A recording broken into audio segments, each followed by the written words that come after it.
नमस्कार, स्वागत है आपका। आप देख रहे हैं अपडेट @12। मैं हूं आपके साथ अमृता चौरसिया। खबरों को विस्तार से जानेंगे, लेकिन उससे पहले नजर हेडलाइंस पर। प्रधानमंत्री नरेंद्र मोदी आज मुंबई में फ्रांस के राष्ट्रपति इमैनुअल मैक्रों से करेंगे मुलाकात। भारत फ्रांस रणनीतिक साझेदारी में हुई प्रगति की करेंगे समीक्षा। क्षेत्रीय और वैश्विक महत्व के मुद्दों पर करेंगे विचार साझा। दोनों नेता भारत फ्रांस नवाचार वर्ष 2026 का करेंगे उद्घाटन। मैक्रों नई दिल्ली में एआई इम्पैक्ट शिखर सम्मेलन में भी लेंगे हिस्सा। भारत और फ्रांस साथ बनाएंगे हेलीकॉप्टर। फ्रांस की एयरबस कंपनी टाटा के साथ H125 फ्लाइट यूटिलिटी हेलीकॉप्टर का बंगलुरु के करीब वेमागल में करेगी साझा निर्माण। प्रधानमंत्री नरेंद्र मोदी और फ्रांस के राष्ट्रपति इमैनुअल मैक्रों आज प्लांट का करेंगे वर्चुअल उद्घाटन। रक्षा मंत्री राजनाथ सिंह और फ्रांस की रक्षा मंत्री प्लांट में रहेंगी मौजूद। बांग्लादेश में नई सरकार का शपथ ग्रहण समारोह आज ढाका स्थित संसद परिसर में होने वाले समारोह में दक्षिण एशियाई क्षेत्रीय सहयोग संगठन देशों के विदेश मंत्रियों सहित कई विदेशी गणमान्य होंगे शामिल। लोकसभा अध्यक्ष ओम बिरला करेंगे भारत सरकार का प्रतिनिधित्व। केंद्रीय इलेक्ट्रॉनिक्स एवं सूचना प्रौद्योगिकी मंत्री अश्विनी वैष्णव ने डीपफेक और एआई के दुरुपयोग पर वैश्विक कार्रवाई की मांग। कहा, अनियंत्रित तकनीक समाज में विश्वास को कर सकती है कमजोर। कहा, डिसइंफॉर्मेशन और डीपफेक से निपटने के लिए कानूनी व तकनीकी स्तर पर वैश्विक समाधान जरूरी।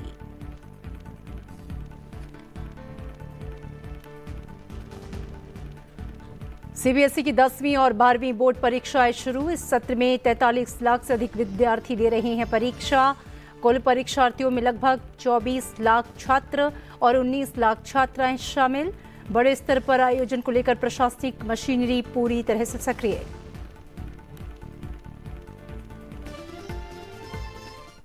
और देश भर के राज्य और केंद्र शासित प्रदेशों के सहकारिता मंत्रियों की एक उच्च स्तरीय बैठक आज गांधीनगर में आयोजित हो रही है। इस बैठक में सहकारिता क्षेत्र में चल रहे प्रमुख सुधारों और विस्तार योजनाओं की व्यापक समीक्षा की जाएगी। साथ ही देश भर से 2 लाख नई सहकारी समितियों की स्थापना के प्रस्ताव पर विचार होगा। केंद्रीय गृह एवं सहकारिता मंत्री अमित शाह इस उच्च स्तरीय मंथन बैठक की अध्यक्षता कर रहे हैं। प्रधानमंत्री के सहकार से समृद्धि विजन को साकार करने के उद्देश्य से आयोजित इस बैठक में ग्रामीण अर्थव्यवस्था को सशक्त और आत्मनिर्भर बनाने की रणनीतियों पर विचार विमर्श किया जाएगा। ये मंच मंत्रालय की प्रमुख पहलों की समीक्षा, अब तक की प्रगति का आकलन, राज्यों के साथ सर्वोत्तम प्रथाओं और अनुभवों के आदान प्रदान, भविष्य के लिए एक समन्वित और प्रभावी रोडमैप तैयार करने में सहायक होगा। बैठक में ग्रामीण अर्थव्यवस्था को नई गति देने के उद्देश्य से स्थापित की जा रही 2 लाख नई बहुउद्देशीय प्राथमिक कृषि ऋण समितियां, दुग्ध उत्पादन और मत्स्य पालन सहकारी समितियों की प्रगति पर चर्चा होगी। इसके अतिरिक्त निर्यात, जैविक खेती और गुणवत्तापूर्ण बीज आपूर्ति के क्षेत्र में सहकारी समितियों को सशक्त बनाने के लिए नवगठित राष्ट्रीय स्तर की सहकारी संस्थाओं में राज्यों की भूमिका, भागीदारी और अपेक्षाओं पर भी विशेष ध्यान केंद्रित किया जाएगा। बैठक का प्रमुख उद्देश्य सहकारी समितियों को जमीनी स्तर पर समृद्धि, रोजगार सृजन और आत्मनिर्भरता का प्रभावी साधन बनाना है।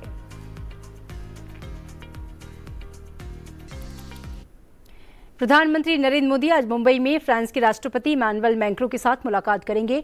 इस दौरान दोनों नेता भारत फ्रांस रणनीतिक साझेदारी में हुई प्रगति की समीक्षा करेंगे।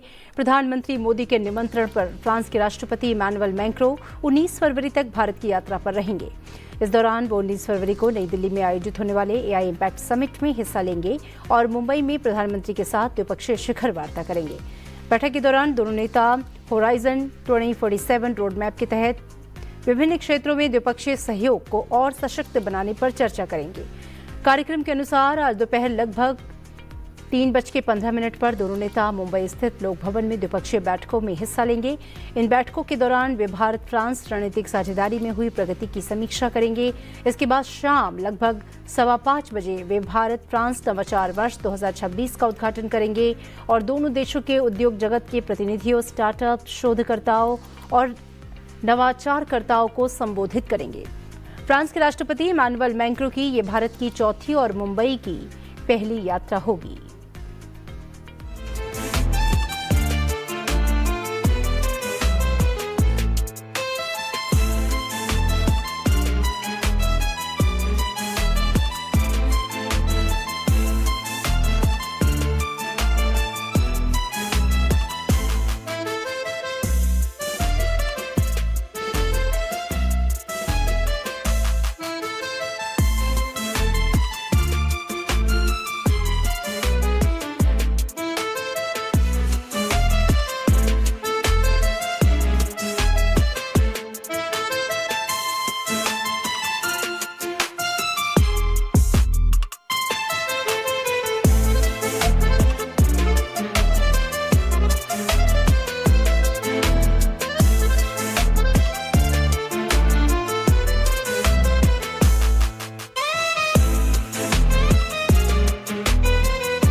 एआई समिट में शामिल होने भारत आ रहे फ्रांसीसी राष्ट्रपति इमानुएल मैक्रों की यात्रा के दौरान दोनों देशों के बीच रक्षा क्षेत्र में अहम करार होने जा रहे हैं। इनमें संयुक्त रूप से हेलीकॉप्टर निर्माण और हैमर बम के उत्पादन से जुड़े करार शामिल हैं। फ्रांस की विमानन कंपनी एयरबस भारत के टाटा ग्रुप के साथ मिलकर H-125 लाइट यूटिलिटी हेलीकॉप्टर का निर्माण करेगी। ये संयुक्त उत्पादन इकाई कर्नाटक के वेमागल बंगलुरु के पास में स्थापित की जा रही है। इस प्लांट का वर्चुअल उद्घाटन फ्रांसीसी राष्ट्रपति इमानुएल मैक्रों और प्रधानमंत्री नरेंद्र मोदी करेंगे। इस अवसर पर भारत के रक्षा मंत्री राजनाथ सिंह और फ्रांस की रक्षा मंत्री प्लांट में मौजूद रहेंगी। इन लाइट यूटिलिटी हेलीकॉप्टरों का निर्माण भारतीय सेना के लिए किया जाएगा। इसके अलावा फ्रांस की रक्षा कंपनी सफ्रान द्वारा निर्मित हैमर बम के भारत के उत्पादन को लेकर भी समझौता होगा। ये बम रफाल लड़ाकू विमान से लॉन्च किया जाता है। हैमर एक stand off air to ground हथियार है जिसकी मारक क्षमता लगभग 70 किलोमीटर तक है। और केंद्रीय इलेक्ट्रॉनिक एवं सूचना प्रौद्योगिकी मंत्री अश्विनी वैष्णव ने डीपफेक और आर्टिफिशियल इंटेलिजेंस के दुरुपयोग से निपटने के लिए वैश्विक स्तर पर समन्वित कार्रवाई की मांग की है। उन्होंने चेतावनी दी कि बिना पर्याप्त सुरक्षा उपाय के तकनीक का अनियंत्रित उपयोग समाज में भरोसे की नींव को कमजोर कर सकता है। इलेक्ट्रॉनिक्स और सूचना प्रौद्योगिकी मंत्रालय द्वारा आयोजित इंडिया एआई इम्पैक्ट समिट में संबोधित करते हुए अश्विनी वैष्णव ने बताया कि सरकार एआई से बने कंटेंट की वाटरमार्किंग और लेबलिंग के लिए सख्त नियम बना रही है ताकि मानव रचनात्मकता की प्रामाणिकता सुरक्षित रहे। उन्होंने कहा कि डिसइंफॉर्मेशन और डीपफेक्स जैसी चुनौतियों का सामना करने के लिए वैश्विक तकनीकी और कानूनी समाधान जरूरी है। भारत इस विषय पर 30 देशों के साथ बातचीत कर रहा है। उन्होंने कहा कि डीपफेक और डेटा ब्रीच जैसी समस्याओं के खिलाफ गैर वार्तालापीय कार्रवाई होनी चाहिए क्योंकि ये पूरे समाज और देश को प्रभावित कर रही है। Rapid spread of deepfakes, misinformation, disinformation is basically striking at the root of these institutions, the root of trust between these institutions, and I think the social media platforms, the AI models, the creators, all of us will have to take the responsibility for making sure that the new technology is strengthening the trust rather than belittling it, rather than reducing it, rather than creating that breakup between different institutions without creating the alternative. And there again, there will have to be a technical and legal solution which has to be there. I have interacted with the ministers from more than 20 countries on this, and including some of the most liberal countries. And practically every one of them believes that time has come when the society has to look at it with a fresh, in a totally new way. The construct of freedom of speech has to be with responsibility on the person who's speaking. केंद्रीय स्वास्थ्य मंत्री JP Nadda आज भारत मंडपम में India AI summit के दौरान 2 अहम राष्ट्रीय पहलों का शुभारंभ करेंगे। इनमें भारत के लिए हेल्थ केयर में आर्टिफिशियल इंटेलिजेंस के लिए स्ट्रैटेजी और हेल्थ एआई के लिए बेंचमार्किंग ओपन डेटा प्लेटफॉर्म शामिल है। साही एक राष्ट्रीय गाइडेंस फ्रेमवर्क है जो भारत के हेल्थ केयर सिस्टम में एआई के सुरक्षित, नैतिक और साक्ष्य आधारित और समावेशी इस्तेमाल को सुनिश्चित करेगा। ये पहल एआई सॉल्यूशंस की governance, data management, validation, deployment और मॉनिटरिंग के लिए एक रणनीतिक दिशा प्रदान करता है। साथ ही ये पहल राज्यों और संस्थानों को एआई के बेहतर उपयोग के लिए मार्गदर्शन भी देगी। वहीं Indian institute of technology Kanpur ने नेशनल हेल्थ अथॉरिटी के सहयोग से बोध प्लेटफॉर्म विकसित किया है। ये एक प्राइवेसी सुरक्षित प्लेटफॉर्म है जो वास्तविक स्वास्थ्य डेटा का इस्तेमाल करते हुए एआई मॉडलों का मूल्यांकन करने की सुविधा देता है, लेकिन मूल डेटा साझा नहीं करता।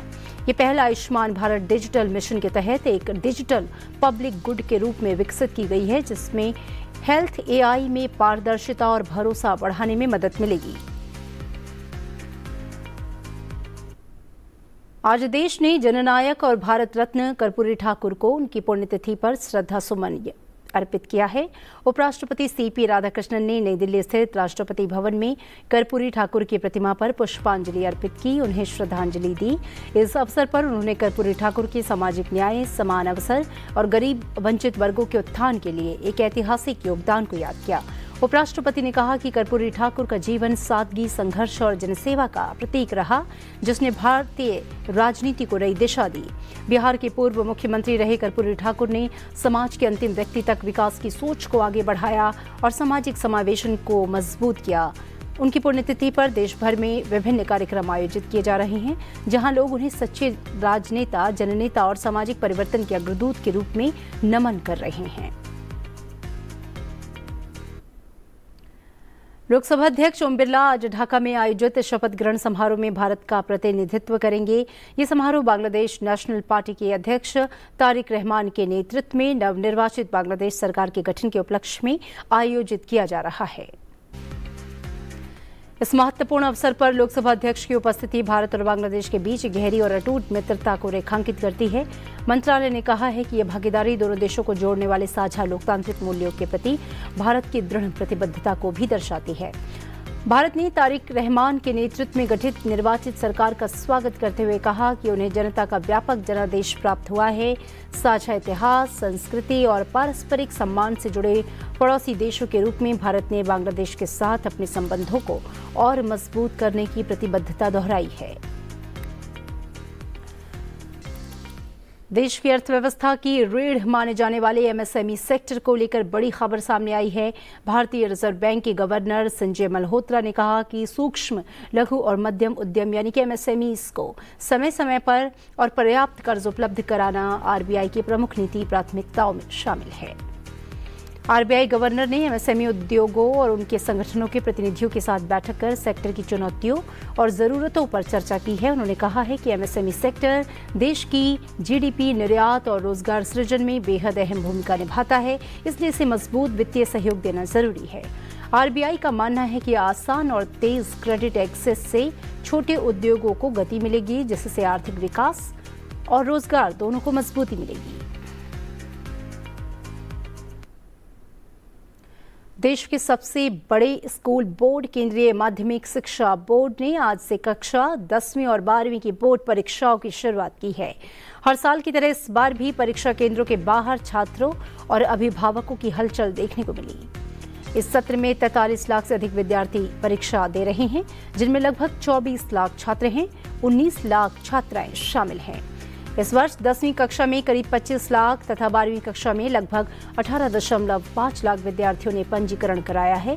आंकड़ों के अनुसार 10वीं कक्षा में लगभग 14 लाख छात्र और 10.9 लाख छात्राएं परीक्षा दे रही हैं। वहीं 12वीं कक्षा में 10.2 लाख छात्र और 8.3 लाख छात्राएं शामिल हो रही हैं। परीक्षाओं के सुचारू संचालन के लिए 10वीं कक्षा हेतु 8,074 और 12वीं कक्षा हेतु 7,574 परीक्षा केंद्र बनाए गए हैं। 10वीं की परीक्षाएं 10 मार्च तक चलेंगी, जबकि 12वीं की परीक्षाएं 10 अप्रैल को समाप्त होंगी। इतने बड़े स्तर पर परीक्षा आयोजन को देखते हुए प्रशासनिक मशीनरी पूरी तरह से सक्रिय है। और दिल्ली के भारत मंडपम में इंडिया एआई इम्पैक्ट एक्सपो 2026 के उद्घाटन के बाद प्रधानमंत्री नरेंद्र मोदी ने बड़े इनोवेटर्स और स्टार्टअप से बातचीत की है और अलग अलग सेक्टर्स में नए एआई सॉल्यूशंस देखे। पीएम ने इनोवेटर्स को स्केलेबल इंक्लूसिव सॉल्यूशंस बनाने के लिए बढ़ावा दिया। चलते चलते आपको छोड़ जाते हैं इसी से जुड़े एक खास वीडियो के साथ। दीजिए इजाजत, देखते रहिए संसद टीवी। नमस्कार। सर ये है डबिंग सर, ये एक भाषा में आप बोलेंगे, दूसरे भाषा में आता है। बजट आया इस बार, उसको हमने लाइव डब किया सर। 2 घंटे का बजट हिंदी और कन्नड़ा में लाइव डब आया। और ऐसा भी फीडबैक मिला, 4.5 करोड़ घर में पहुंचा। ये फीडबैक मिला कि पहली बार मैं बजट समझ सका क्योंकि हिंदी में, और मैडम के वॉइस में ही आया सर। हमारा गोल है कि सॉवरेन बनना चाहिए, पूरा आत्मनिर्भर बनना चाहिए। इम्पोर्टेंट है कि दुनिया में जो 105 बिलियन फर्स्ट टाइम इंडिया में बना है, और जो बनेगा वो बिल्कुल वर्ल्ड स्टैंडर्ड का बनेगा। हम भारत का पहला voice to voice model launch कर रहे हैं, और यह मॉडल लोगों को उनकी स्थानीय क्षेत्रीय भाषाओं के माध्यम से प्रौद्योगिकी का उपयोग करने में सक्षम बनाता है। कल मैं 10 से 2 घर से बाहर जा रहा हूँ, क्या आप मेरी अतिरिक्त बिजली बेच देंगे? पेमेंट का अकाउंट जिम्मा लेगा। सर पेमेंट का अकाउंट के लिए ये प्लेटफॉर्म है सर। ये प्लेटफॉर्म बैंक अकाउंट के साथ भी इंटीग्रेटेड है सर। यूपी के किसान है, मध्यम किसान सर, इन्होंने पिछले 10 दिन में सर अपनी एनर्जी बेचकर सर अतिरिक्त कमाई की है सर। जो मैं बंदा था पाएगा, आज मैं ऊर्जादाता बन गया हूँ। हमारा ये प्रोडक्ट उनको बच्चों से बातें करता है, बच्चों की बातें समझता है, बच्चों को सिखाता है और उनके डेवलपमेंटल मैट्रिक्स उनके माता पिता और शिक्षकों तक रिपोर्ट भी करता है। ये आज 5 लाख से ज्यादा ये रोबोट सभी वर्ल्ड वाइड यूज करते हैं। Not only make in India, this is make in India intelligence exported to the world, क्योंकि इसका जो मॉडल है वो इन हाउस बना।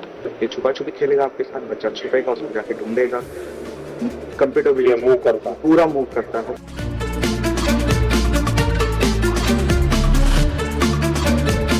इसके इलेक्ट्रॉनिक से लेके कोड तक सब कुछ हमारे फैसिलिटी में ही हुआ है। ये 2016 में शुरू हुई थी और अभी तक हमारा कैपेसिटी है 1 लाख रोबोट हर साल बनाने की।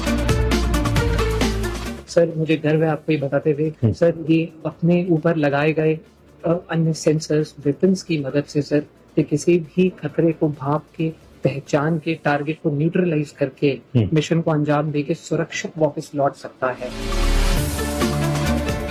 टीबी के सॉल्यूशंस हैं हमें, बस टीबी मुक्त भारत अगर कफिंग वाला so with some distance from the record this उसके बाद जैसे ये रिकॉर्डिंग खत्म हुआ उसके बाद ये तुरंत पूछता है ये सब आपने सही दिया, अभी एनालाइज कर देगा और मेरे को बोला मेरे पास टीबी नहीं है।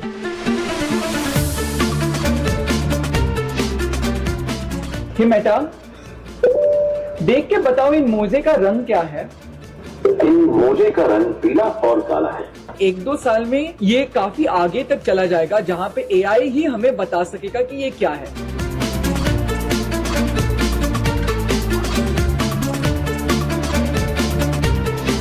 ये प्रोडक्ट ब्रेन के अंदर हम डालते हैं, बिल्कुल स्कल के पास।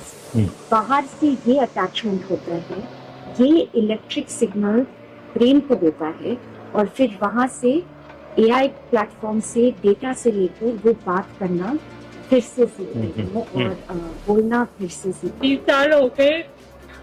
सुना नहीं था, अभी संगीत वगैरह समझने आना होगा। प्रधानमंत्री जी आप तो जानते हैं अभी सबसे बड़ा प्रॉब्लम जो डिजिटल में है वो फ्रॉड है। तो हमने अपना एआई इंजन बनाया जिसके बेसिस पे हम हर कॉल और हर एसएमएस को स्कैन करते हैं और उस टाइम पे जब फोन पे लैंड होता है तो उस पे हम एयरटेल वार्निंग, स्पैम या स्कैम दिखाते हैं। इन इंडिया का कैमरा बनाया है जो एआई इनेबल्ड है। ये बहुत सारी चीजों में इस कैमरा के मतलब ये जो ट्रैफिक में वायलेशन को वायलेशन का है उसका काम वो करने की नहीं है और वो भी 230 किलोमीटर पर आवर की स्पीड से वो कैप्चर कर सकते हैं। ये सबसे हाईएस्ट है इंडिया के अंदर जो आज की तारीख में हमने कैप्चर किया। एक बार आपका जीभ दिखाइए, थोड़ा डिहाइड्रेशन तो है, अभी फीवर भी है 101। एक काम करते हैं दोनों 650 ले लीजिए आप। तो जैसे मैं इसको सॉल्व करूंगा ये सारी समझेगा और इसके अंदर से मेडिकल इंफॉर्मेशन निकालना। डॉक्टर को बस फिनिश प्रिस्क्रिप्शन करना है। ये आभा के साथ भी जुड़ा हुआ है, जैसे ही प्रिस्क्रिप्शन खत्म होता है ये इंफॉर्मेशन आभा के थ्रू आपके पास पहुंच जाती है। अल्टीमेटली आपने एक्यूरेसी लेवल का अगर मैन्युअली वेरीफाई किया तो क्या आता है? हाँ जी सर, तो हमारा एक्यूरेसी लेवल बाकी मॉडल से काफी हाई आता है। हमने एक एआई एजेंट बनाया है जिसको हम फार्मर सपोर्ट एजेंट बोलते हैं। ये यूपी में भी लाइव है और इसमें सर एग्जैक्टली ये 3 चीजें होती हैं जहाँ पे एग्री स्टैक के थ्रू एक फार्मर लोन के लिए अप्लाई कर सकता है। EKCC लोन, प्रधानमंत्री कृषि योजना और ऐसी जितनी भी योजनाएं हैं जो आज तक उनको समझ में नहीं आती मिलेगी कैसे, ये एजेंट उनको ढूंढ के देता है। एजेंट से वो अपनी भाषा में बात कर सकते हैं और उसके बाद जब उनकी प्रोड्यूस रेडी है तो हमने मार्केट की कंपनीज को भी using other networks like ONDC उसमें इकट्ठा कर दिया है कि वो बेच सकें। और एआई के आने के बाद उनके काम में कितना फर्क आया होगा? स्पीड और क्वालिटी बहुत इम्प्रूव हो चुका है। दूसरा चीज है कि अगर जूनियर भी बुनकर है तो वो मिस्टेक उसमें तो मिस्टेक नहीं होता, इसलिए काम जल्दी होता है।